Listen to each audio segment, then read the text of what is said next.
Hello welcome back to my YouTube channel. இந்த வீடியோவில் நம்ம ஜூன் 12க்கான எடிக்டோரியல் அனாலிசிஸ் பார்க்க போகிறோம். It is very easy editorial. சும்மா என்ன சொல்லியிருக்கான்ற மட்டும் பார்க்க போகிறோம். டாபிக் பாருங்கள், continuity and stability and the Modi government's new cabinet. Recently பார்த்தீங்க அப்படின்னா மோடி கவர்மெண்ட், பிஜேபி கவர்மெண்ட் வந்துட்டு ஹோன் பண்ணுச்சு. ஸோ அதில் வந்துட்டு போர்ட்டோஃபோலியோஸ், கேபினெட் போர்ட்டோஃபோலியோஸ் வந்துட்டு எல்லாருக்கும் கொடுத்துருந்தாங்க. ஸோ அதில் யார் யாருக்கு எந்தெந்த போர்ட்டோஃபோலியோஸ் போயிருக்கு அப்படின்ற பற்றி ஆத்தர் டிஸ்கஸ் பண்ணியிருக்காரு. Let we go to the topic, continuity and stability. Okay, கண்டினியூட்டிக்கான மீனிங், ஒரு விஷயம் தொடர்ந்து கண்டினியூ ஆகிட்டே இருக்குது. இங்கே என்ன விஷயம் தொடர்ந்து கண்டினியூ ஆகிருக்குன்னா, பிஜேபியோட அந்த ஆட்சின்றது இங்கே கண்டினியூ ஆகிருக்குன்றத மீனிங் வந்துட்டு கன்வே பண்ணுது. ஸ்டெபிலிட்டினா ஒரு விஷயம் ஸ்டேபிளாக இருக்கிறது. ஓகே, அலை மோதாமல் இருக்கிறது. ஒரு பாட்டிலில் வந்து தண்ணி ஊற்றி வச்சோன்னா மேலே போகாமல் இருக்கும், கீழே போகாமல் இருக்கும், ஸ்டேபிளாக இருக்கும் இல்லையா, அது stability. So Modi government's new cabinet, the BJP has kept the important portfolios for itself despite the new reality. So author is telling, despite வந்து இங்கே ப்ரிப்போசிஷனாக வந்திருக்கு அதுக்கு. ஸோ இந்த line preposition despite the new ரியாலிட்டின்றது ஒரு ப்ரேஸ். ஓகேவா, ஆக்சுவலி இங்கே finite verb கிடையாது.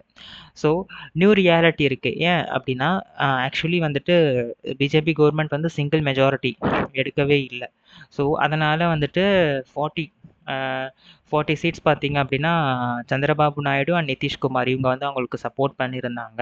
ஈவன் தான் அவங்களுக்கு சிங்கிள் மெஜாரிட்டி இல்லாதனால இவங்க 2 பேர் சப்போர்ட் பண்ணியிருந்தாங்க. ஸோ அதை தான் ஆத்தர் வந்து சொல்கிறாரு, இது வந்து நியூ ரியாலிட்டி.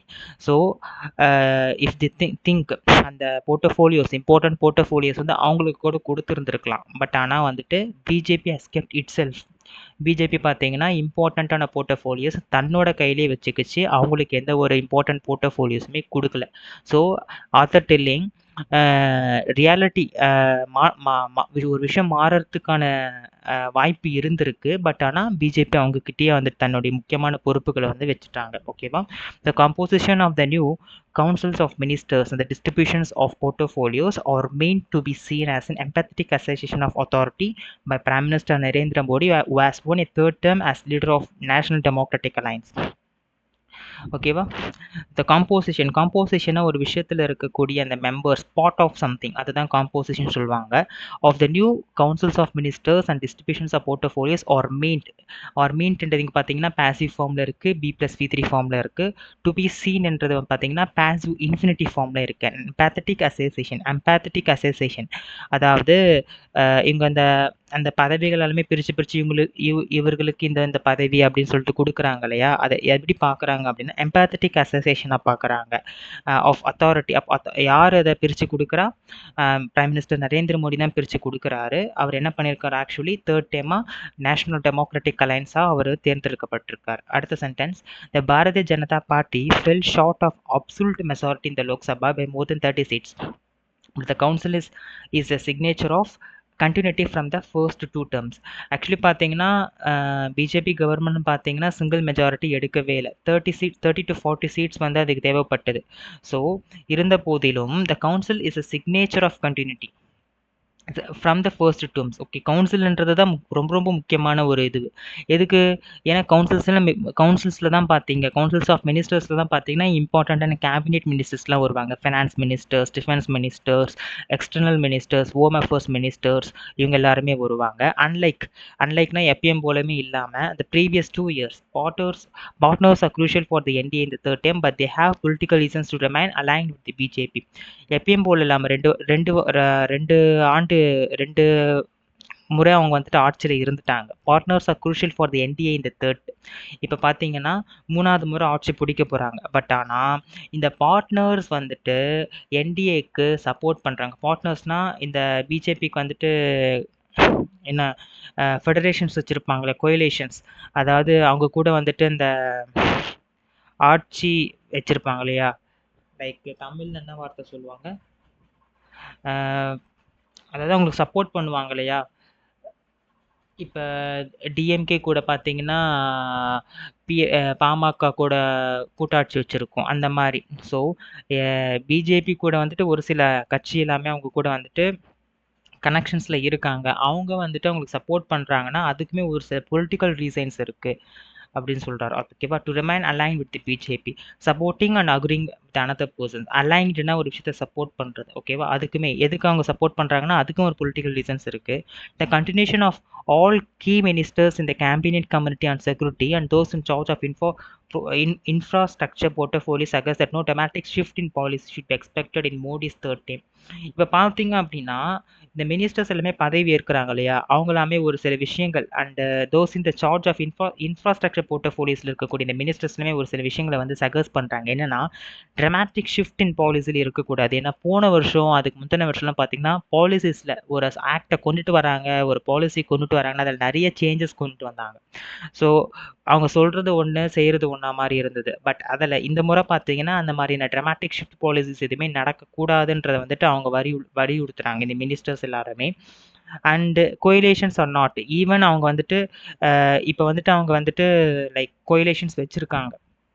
லைக் இப்போ பிஜேபி பார்த்தீங்கன்னா they are connecting with Chandrababu Naidu Nitish Kumar கூட வந்துட்டு கோரிலேஷன்ஸ் வச்சுருக்காங்க. இப்போ இன்கேஸ் அவங்க ரெண்டு பேருமே வந்துட்டு நாங்கள் சப்போர்ட் பண்ண மாட்டோம்னு சொல்லிட்டா ஆட்சின்றது கவிழ்ந்துவிடும், டிசால்வ் ஆகிடும். ஓகேவா? ஈவன் அந்த மாதிரி டிசால்வ் ஆனாலுமே கூட மற்ற வேற ஏதாச்சும் ஒரு ஆட்சி வந்துட்டு பார்ட்டி வந்துட்டு ஆட்சிக்கு வந்தாலுமே கூட இந்த விஷயத்த கண்டிப்பாக ஃபாலோ பண்ணணும். ஓகே, ட்ரமாட்டிக் ஷிஃப்ட் பாலிசியில் எடுக்கக்கூடாது. என்ன விஷயத்த இருக்கோ அதை தான் பண்ணணுமே தவிர்த்து அப்பப்போ தன்னுடைய தேவைக்கு ஏற்ற மாதிரி ஒரு விஷயத்த மாற்றிக்கிட்டே இருக்கக்கூடாது அப்படின்னு சொல்கிறார் ஆத்தர். ஓகேவா? இந்த டிடிபி, ஜிடியு, ஜிடிஎஸ், இந்த Shiv Sena faction led by Eknath Shinde and NCP factions led by Ajit Pawar and the LJP led by Chirag Paswan, இங்கே எல்லாருமே நேம் பார்ட்டியோட name I've all expected this reality. இங்கே எல்லாருமே இதை வந்துட்டு எக்ஸ்பெக்ட் பண்ணிக்கிறாங்க. Bickering by some of the notwithstanding. ஓகேவா? எதை எக்ஸ்பெக்ட் பண்ணிக்கிறாங்க? மோடி கவர்மெண்ட்டில் பாலிசியில் ட்ரமாட்டிக் ஷிஃப்ட் இருக்குது. போன முந்தைய ஆண்டுகள்லாம் எடுத்து பார்க்குறோம் அப்படின்னா ட்ரமாட்டிக் ஷிஃப்ட் அடிக்கடிக்கு ஏற்பட்டிருந்ததை வந்துட்டு இந்த கட்சிகள் எல்லாருமே வந்துட்டு எக்ஸ்பெக்ட் பண்ணிக்கிறாங்க. Some of them notwithstanding. ஓகேவா? இருந்தாலுமே ஒரு சில பேர் எக்ஸ்பெக்ட் பண்ணிக்க மாட்டாங்க, ஒரு சில பேர் எக்ஸ்பெக்ட் பண்ணிக்கிறாங்க. இங்கே நாட் வித் ஸ்டாண்டிங் என்றது வந்து ப்ரிப்போசிஷனலாக வந்திருக்கு.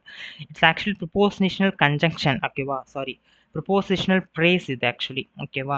இது வந்து ஒரு ஃப்ரேஸ். பிக்கரிங் என்பது ஒரு non finite verb. So bickering by some of them என்பது ஒரு ஃப்ரேஸ். ஓகேவா? மேலே உள்ள வார்த்தைகள் லைக் இங்கே ஆரம்பிச்சு இது வரைக்கும் ஹேவ் ஆல் எக்ஸ்பெக்டட்னு இருக்கு இல்லையா, அது வந்து ஒரு கிளாஸ்.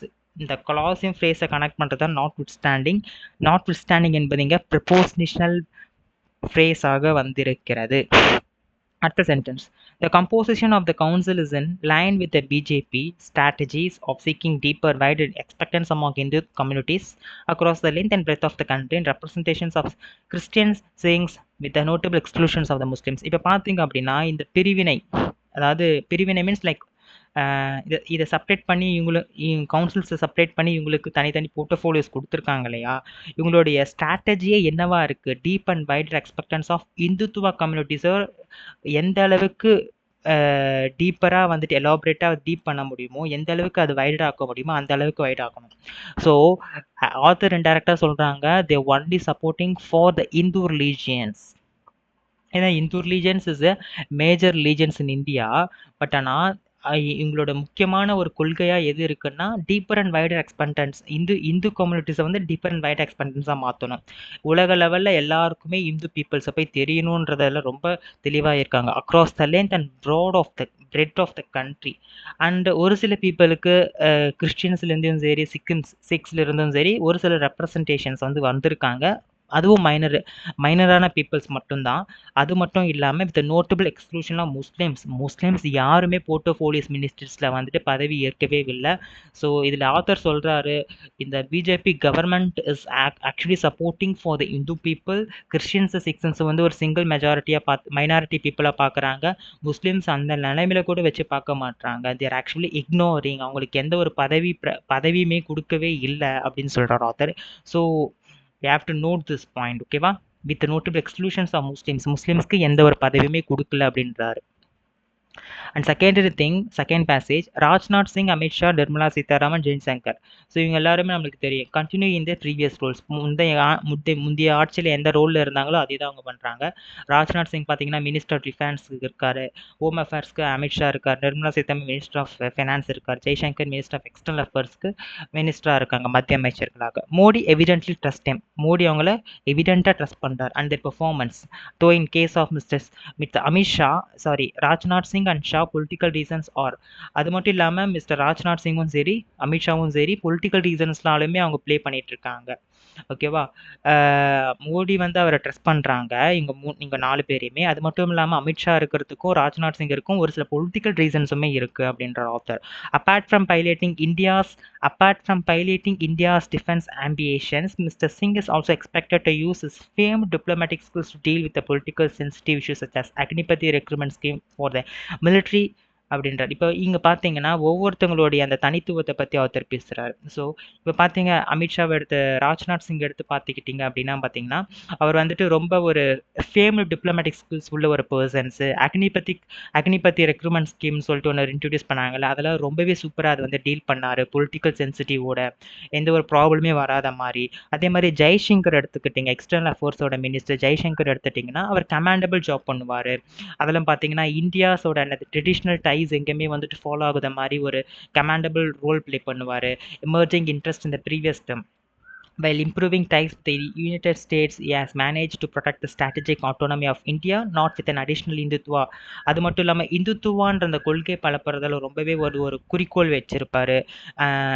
டைஸ் வந்து யுனைடெட் ஸ்டேட்ஸ் கூட எந்த மாதிரியான டைட்ஸ் வந்து உண்டாக்கலாம், அப்புறமா வந்துட்டு ஸ்ட்ராட்டஜிக் அட்டானமி, இந்தியாவோட ஸ்ட்ராட்டஜியோட அட்டானமி எப்படி ப்ரொடெக்ட் பண்ணலாம், இந்த மாதிரியான விஷயத்தெல்லாம் ரொம்பவே வந்துட்டு கவனமாக இருப்பார். And if it take Sitharaman stir the economy through COVID-19 pandemic வரும்போது இவங்க வந்துட்டு ஸ்டேரிங், ஒரு காருக்கு ஸ்டேரிங் இருக்கும் இல்லையா, அதே மாதிரி ஸ்டேரிங்னா ஒரு விஷயத்தை கண்ட்ரோல் பண்ணுறது. COVID-19 பேண்டமிக்கில் ரொம்ப சூப்பராகவே அவங்க வந்துட்டு அந்த விஷயத்தை எடுத்து கண்ட்ரோல் பண்ணாங்க. எப்படி அந்த எக்கனாமிக் எப்படி கண்ட்ரோல் பண்ணலான்றதை வந்து ரொம்ப ரொம்ப சூப்பராக ஹேண்டில் பண்ணியிருந்தாங்க. And has been a champion for his protest. ஒரு சாம்பியனாகவே அவங்க வந்து எடுத்து வேலை செஞ்சுருந்தாங்க. As however not manage the continuous questions of centre state fiscal relations as well. அது மட்டும் இல்லாமல் சில பீப்புள்ஸ் வந்து அவங்ககிட்ட கொஷின்ஸ் கேட்பாங்க, ஏன் வந்துட்டு ஒவ்வொரு ஸ்டேட்டுக்குமே நீங்கள் வந்துட்டு ஃபிஸ்கல் ரிலேஷன்ஸ், ஒவ்வொருத்தங்களுக்கும் வந்துட்டு ஃபிஸ்கல் ரிலேஷன்ஸ்க்கு இப்போ பார்த்தீங்கன்னா தமிழ்நாடுக்கு ஒரு கன்சர்வேட்டிவ் ஃபண்ட் கொடுப்பாங்க, பீகாருக்கு ஒரு கன்சர்வேட்டிவ் ஃபண்ட் கொடுப்பாங்க, ஒவ்வொரு மாநிலத்துக்குமே ஒவ்வொரு நிதி தனித்தனியாக அவங்களோட மக்கள் தொகை பொறுத்து பிரித்து கொடுப்பாங்க. அதில் பார்த்தீங்கன்னா ஒரு சில ஸ்டேட்டுக்கு ரொம்ப அதிகமாக கொடுப்பாங்க, ஒரு சில ஸ்டேட்டுக்கு கம்மியாக கொடுத்துருக்காங்க. அந்த மாதிரியான கொஷின்ஸ்லாம் வந்துட்டு இந்த மாதிரி நீங்கள் ஒவ்வொரு ஸ்டேட்டுக்கு ஒவ்வொரு மாதிரியான நிதிகள் கொடுக்குறீங்க அப்படின்னு சொல்லிட்டு கேட்கும் போது அவங்களால அதுக்கு ப்ராப்பராக ஆன்சர் பண்ண முடியல. ஸோ அதுதான் வந்துட்டு ஒரு ஆர்குமெண்ட்டாக மாறுச்சு ஒரு ப்ரெஸ்ஸில் அவங்க கிட்ட இந்த கொஷின்ஸ் கேட்கும் போது. ஓகே, ஸோ அது ஆத்தர் சொல்லியிருக்காரு.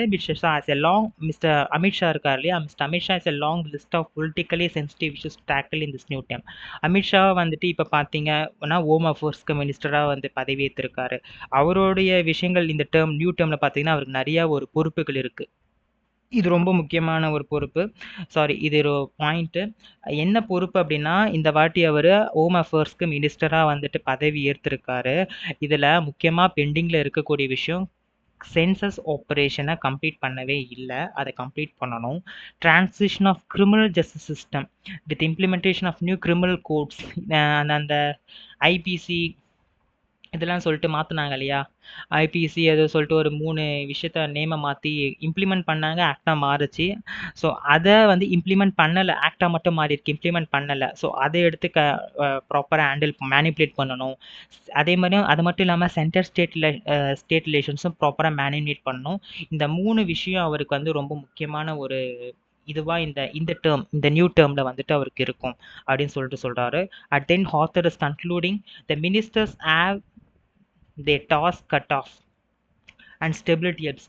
அது மட்டும் இல்லாமல் இந்த மினிஸ்டர்ஸ் எல்லாமே பார்த்தீங்கன்னா இந்த மினிஸ்டர்ஸ் ரோல் பார்த்தீங்கன்னா ரொம்ப முக்கியமான ஒரு ரோல். அவங்க வந்துட்டு ஒரு விஷயம், இப்போ ஒரு பெரிய வேலை இருக்குது, ஓகேவா, அந்த வேலையில் பாதி பங்கிட்டு நான் இதை பார்த்துக்கிறேன்னு சொல்லிட்டு பொறுப்பேற்றுக்கிறாங்க இல்லையா, அது அந்த மாதிரியான அந்த மாதிரியான பொறுப்புல தான் வந்துட்டு கண்ட்ரிக்கும் ஒரு சில விஷயங்கள் இருக்குன்னா அதில் அவங்க பொறுப்பு எடுத்துக்கிறாங்க. நான் இந்த விஷயங்களை நான் பார்த்துக்கிறேன்னு சொல்லிட்டு அவங்க அந்த தலைமை பொறுப்பு ஏற்றுக்கிறாங்க. So have their task cut and stability helps அப்படின்னு சொல்றார் author. And they will also be called upon to exercise wisdom. அது மட்டும் இல்லாம அவங்க ஒன்றும் சும்மா வந்துட்டு இப்போ வந்துட்டு ஒரு 25 வயசு 26 வயசு ஆளை தூக்கி மினிஸ்டர்ஸாக போல. They have wisdom. விஸ்டம்னா என்ன? They have experience, they have knowledge. இப்போ if you take Sitharaman, she has completed PhD in economics. So அவங்க யுனைடெட் ஸ்டேட்ஸில் வந்துட்டு பார்த்தீங்கன்னா பிஹெச்டி முடிச்சிருக்காங்க. ஸோ அவங்களுக்கு அந்த நாலேஜ் இருக்குது, எக்கனாமிக் எப்படி கொண்டுட்டு போகணுன்றது. ஸோ இதெல்லாம் வச்சு தான் அந்த மினிஸ்டர்ஸே சூஸ் பண்ணுறது. ஸோ அந்த அவங்களுடைய வேலை அவங்க ப்ராப்பராக கரெக்டாக பண்ணுவாங்க அப்படின்னு சொல்லிட்டு ஆர்த்தர் கன்க்ளூட் பண்ணுறாரு. இட்ஸ் வெரி ஈஸி எடிக்டோரியல், ரொம்ப கஷ்டம்னு எந்த வார்த்தையுமே கிடையாதுங்க. ஸோ ஒகாப்ஸ் பார்த்துக்கோங்க. கண்டினியூட்டி பார்த்தீங்கன்னா ஒரு விஷயம் கண்டினியூ ஆகிட்டு இருக்கிறது, ஸ்டேபிளாக இருக்கிறது ஸ்டெபிலிட்டின்னுவாங்க. எம்பத்தட்டிக்னா ஒரு ஸ்ட்ராங்கான ஒரு ட்ரூ ஸ்டேட்மெண்ட், அதை எம்பத்தட்டிக் அசோசியேஷன்னுவாங்க. அலைங்கிட்னா சப்போர்ட் பண்ணுறது, கோயிலேஷன்னா லைக் கூட்டாட்சி வச்சுக்கிறது. ஓகேவா? கூட்டாட்சி வச்சுக்கிறது. நாட் ஸ்டாண்டிங்ன்றது இன்ஸ்பைட் ஆஃப், டிஸ்பைட் ஆஃப் அந்த மாதிரி மீனிங்கில் இருந்த போதிலும் அந்த மாதிரி. பெக்கரிங்ன்றது ஒரு நான் ஃபைனைட் வெர்பாக வந்திருக்கீங்க. பெக்கரிங்னா ஆர்கியூங் சம்திங் அன்இம்பார்ட்டான விஷயத்தை பற்றி ஆர்கியூ பண்ணுறது தான் பெக்கரிங்னுவாங்க. அண்ட் எவிடென்ட்லி என்னது அட்வர்பாக இருக்குங்க. எவிடென்ட்னா எவிடன்ஸை மீன் பண்ணும். பைலட்டிங்னா வந்து ஒரு விஷயத்தை டெஸ்ட் பண்ணுறது, பிஃபோர் யூஸ் பண்ணாமல் இருக்கிறதுக்கு முன்னாடி ஒரு விஷயத்தை டெஸ்ட் பண்ணி பார்க்கறது தான் பைலட்டிங். ஓகேவா? டிப்ளமேட்டிக்னா மீனிங் தெரியும். ஸ்டர்னா ஒரு விஷயத்தை கண்ட்ரோல் பண்ணுறது. டெர்மாயில்னா கன்ஃபியூஷன். கண்டிட்டியஸ்னா ஒரு விஷயத்தை சர்ச்சைக்கு உண்டாக்குவது கண்டிட்டியஸ். ஓகேவா? ஒரு ஒரு ஆர்குமெண்ட்டை மேக் பண்ணுற விஷயத்தை தான் கண்டிட்டியஸ்னுவாங்க. Contentious is an adjective actually. ஓகேவா? அவ்வளோதான். விஸ்டம்ன்றதுக்கு மீனிங் எக்ஸ்பீரியன்ஸான பர்சன். விஸ்டம் பர்சன் எக்ஸ்பீரியன்ஸான பர்சன், நாலேஜபிள் பர்சனை தான் விஸ்டம் பர்சன்வாங்க. So if you have any doubt, ஒரு தடவை நல்லா படிச்சுக்கோங்க எடிக்டோரியல். டெய்லியுமே எடிக்டோரியல் படிங்க. It is very very useful. If you have any doubt, please comment in the comment section. Thank you.